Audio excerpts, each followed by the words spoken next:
नंदगांव का एक मोर प्रतिदिन भगवान श्री कृष्ण को रिझाने की कोशिश करता था।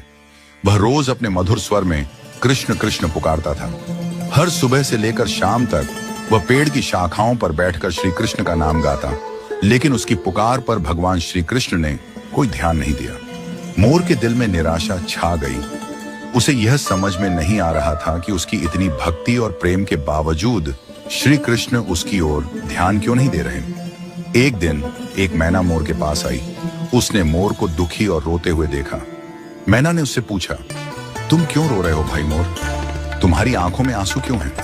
मोर ने अपनी व्यथा सुनाई और कहा, मैं इतने दिनों से श्री कृष्ण को पुकार रहा हूँ। हर दिन मैं कृष्ण कृष्ण का नाम लेता हूँ, लेकिन श्री कृष्ण मेरी एक बार भी सुनने नहीं आए। मैना ने मुस्कुराते हुए मोर को एक रहस्य बताया। उसने कहा, तुम्हें पता नहीं है क्या, श्री कृष्ण की कृपा सीधे प्राप्त नहीं होती। अगर तुम सच में उनकी कृपा पाना चाहते हो तो पहले उनकी प्रिय राधा रानी की शरण में जाओ। राधा रानी की कृपा के बिना श्री कृष्ण तक पहुंचना बहुत कठिन है। जब राधा रानी तुम पर कृपा कर देंगी तो श्री कृष्ण स्वयं दौड़े चले आएंगे।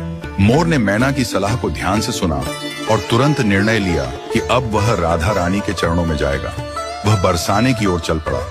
बरसाना, जहां राधा रानी का निवास स्थान है, वहां पहुंचकर मोर ने राधे राधे का नाम लेना शुरू किया। अब वह कृष्ण कृष्ण के बजाय राधे राधे का मधुर उच्चारण करने लगा। उसकी आवाज में अब पहले से अधिक प्रेम और समर्पण था।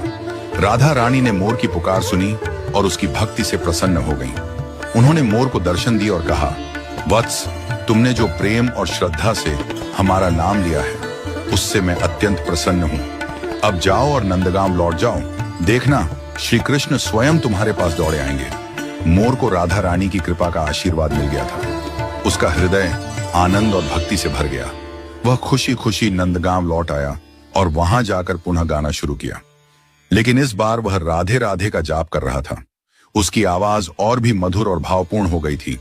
जैसे ही मोर ने राधे राधे का जाप शुरू किया, एक अद्भुत चमत्कार हुआ। भगवान श्री कृष्ण, जो अब तक उसकी कृष्ण कृष्ण की पुकार पर नहीं आए थे, इस बार तुरंत दौड़े चले आए। वह खुशी खुशी मोर के पास पहुंचे और उसे अपनी गोद में उठा लिया। श्री कृष्ण ने मोर से प्रेम पूर्वक कहा, अरे प्यारे मोर, आज तुमने वह नाम लिया है जो हमारे लिए सबसे प्रिय है। राधा का नाम सुनकर हम स्वयं को रोक नहीं सके और तुम्हारे पास दौड़े चले आए। राधा का नाम हमारे लिए सबसे पवित्र है। श्री कृष्ण ने मोर से आगे कहा, तुमने हमारे कानों में राधा का नाम गूंजाया है, इसलिए आज से हम तुम्हारे ऋणी हो गए हैं। अब से तुम्हारा पंख हमारे मुकुट का हिस्सा बनेगा।